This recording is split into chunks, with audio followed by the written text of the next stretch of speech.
Sometimes life throws you a curveball and money gets tight, or we find ourselves in the middle of an emergency that makes it tough to make ends meet.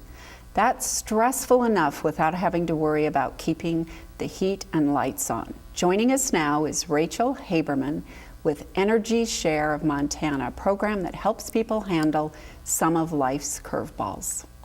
Welcome, Rachel. Thank you. It's great to have you on the show. Thank you for having me. So Energy Share of Montana is different from LEAP.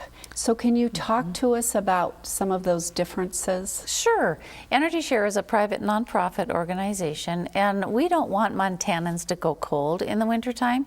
So our primary purpose is to help Montanans who are facing loss of heat or lights in their home, usually for circumstances or reasons that are beyond their control, things they didn't see coming, like you said, the curveballs.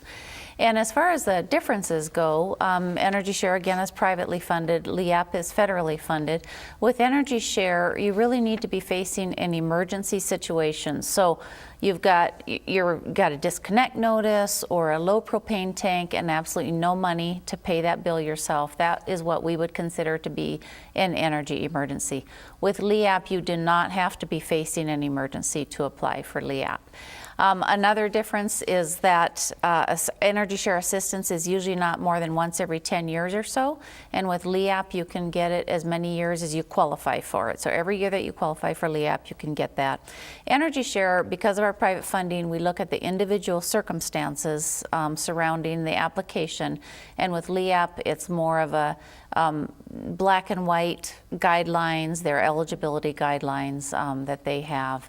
So those are the main differences. Both programs help with your heat, no matter what your heat source is, whether it's electricity, natural gas, propane, and then you can apply for both Energy Share and LEAP at the same offices around the state. So do you actually pay people's bills? How does that work? Well, what we do is when someone is approved for Energy Share, we send a check to their energy provider. So it goes directly to the provider once again. So how do you decide that you can help a family? Really, again, you have to be looking at an emergency situation.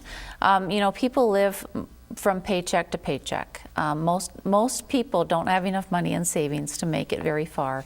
And so things happen. A car can break down, an illness, your wages are cut, your hours are cut at work. Lots of really horrible things can happen. And we look at those individual circumstances when someone comes to apply for Energy Share. So if someone has one of those emergency situations, what should they do? Do they call your office or go to the website? Yes, they can call Energy Share's toll-free number, or they can contact their HRDC that is closest to them. And there are 10 HRDCs across the state. If they call our toll-free number, we'll refer them to the office that handles applications for their area. They can also look on our website, and there's a listing of which counties are covered by which office. So they should contact them. I also encourage people to contact their energy provider if they're having problems, because you need to keep that communication open and let them know what's going on with your situation. So you mentioned you're a nonprofit. So do you actually receive private donations? We do. Every November there's a donation envelope or pledge card in your energy bill. If you're a member of an electric cooperative, it'll be in the monthly Rural Montana magazine that co-op members receive. You can donate electronically on our website. If you want to add it to your utility bill, most energy providers will just pass it right along to Energy Share. You should check with your energy provider first. Donations are tax deductible, and 100% of those individual donations are used first in the area that they came from. So people really are helping their neighbors when they donate to Energy Share. So it's hard for people to accept assistance, and we all know really that. Is. So can you talk to us about how to make that a bit easier for folks? Sure. Some people actually won't apply if they feel like it's a handout. And we don't want that to happen. Again, we don't want Montanans to go cold. So people can always repay their assistance if they want to.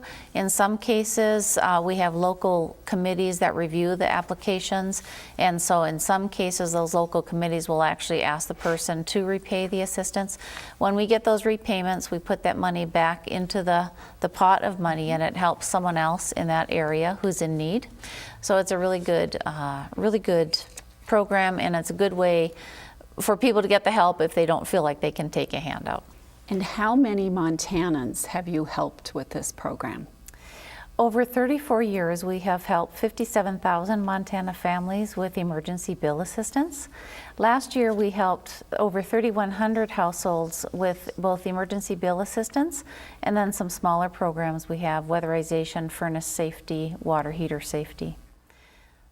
It is so great what you're doing for the citizens of Montana. Thank you so much for being on our show. Thank you very much. That concludes our show this week. Thanks to Rachel and all of today's guests for joining us to talk about such an important topic as we head into colder months. And thank you for joining us.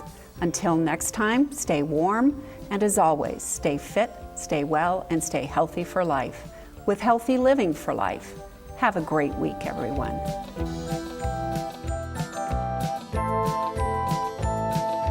Healthy Living for Life is brought to you by Mountain Pacific Quality Health.